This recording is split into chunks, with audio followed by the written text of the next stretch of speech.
N'entre pas dans le monde de l'entreprise, à moins d'aimer les réunions inutiles.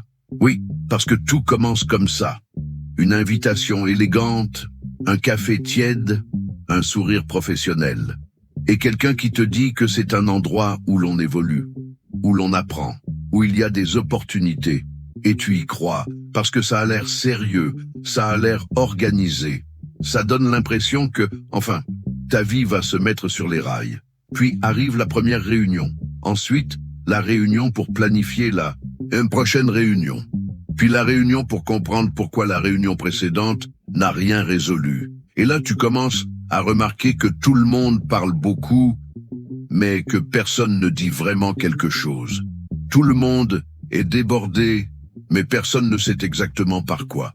L'un parle d'alignement, un autre de synergie, un troisième propose d'y revenir plus tard, un point qu'on ne reverra jamais.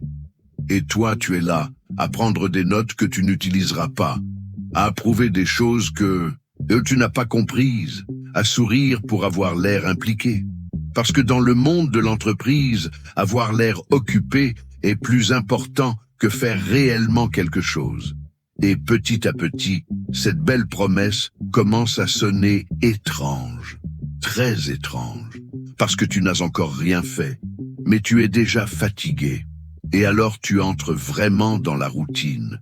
Ta journée devient une suite élégante de réunions, d'emails et de phrases qui ont l'air importantes, mais qui ne veulent absolument rien dire.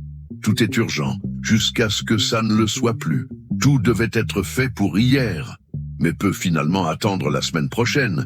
Tu reçois un email marqué priorité maximale qui dit seulement « faisons un point ». Un point sur quoi? Personne ne sait. La réunion commence en retard, se termine en retard, et tout le monde en ressort en disant que c'était productif, sans la moindre preuve concrète. Quelqu'un partage le mauvais écran. Un autre parle pendant 10 minutes avec le micro coupé. Un troisième demande si tout le monde voit, alors que personne ne voit rien. Et tu comprends vite que, dans le monde de l'entreprise, on ne résout pas les problèmes, on les planifie. On ne décide pas, on discute, on ne conclut pas, on rouvre. Les phrases commencent à tourner dans ta tête. Sortons du cadre, faisons remonter le sujet, revisitons le thème. Et toi, tout ce que tu voulais, c'était aller aux toilettes sans devoir prévenir 5 personnes.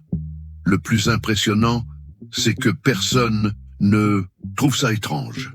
Tout le monde agit comme si c'était normal de passer la journée entière à parler de travail, sans vraiment travailler. Et toi, tu ris. Tu ris en apparence. Parce qu'à l'intérieur, tu commences à te dire que ça ne va probablement pas très bien se terminer. Et c'est là que le rire commence à faire un peu mal. Parce que même en faisant tout, tu as l'impression d'être toujours en dette de quelque chose. En dette de réponse, de résultats, d'enthousiasme. Tu arrives à l'heure, tu pars tard, tu réponds vite, tu participes, tu acquiesces. Et malgré tout, ça semble insuffisant. Il y a toujours quelque chose à améliorer. Il manque toujours un détail. Il y a toujours quelqu'un pour demander si tu as eu le temps de voir cet email arriver à 23h47. Tu commences à t'excuser pour des choses que tu n'as pas faites, pour des choses que tu as faites, et pour des choses que personne n'a demandé.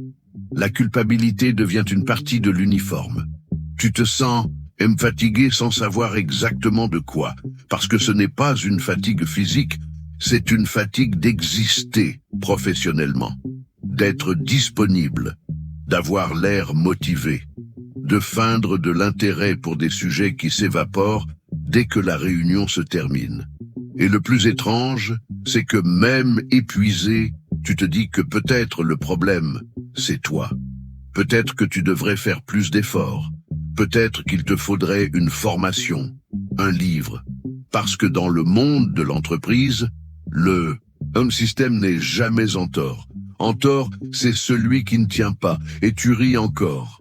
Mais maintenant, c'est ce rire court, nerveux, de quelqu'un qui a déjà compris que quelque chose ne tourne vraiment pas rond. Peut-être que le problème, ce n'est pas toi. Peut-être que c'est simplement un système qui confond le bruit avec la productivité et la présence avec la valeur. Parce que oui, il y a des gens bien là-dedans, des personnes intelligentes, des conversations qui apprennent, des expériences qui font grandir. Le monde de l'entreprise apprend même à mieux parler, à s'organiser, à survivre dans des environnements étranges. Mais il apprend aussi à trop se taire, à accepter l'inutile et à normaliser l'absurde. Il t'entraîne à paraître fort alors qu'il t'épuise de l'intérieur. Et quand tu t'en rends compte, quelque chose change. Tu arrêtes de te culpabiliser autant. Tu commences à rire avec plus de lucidité.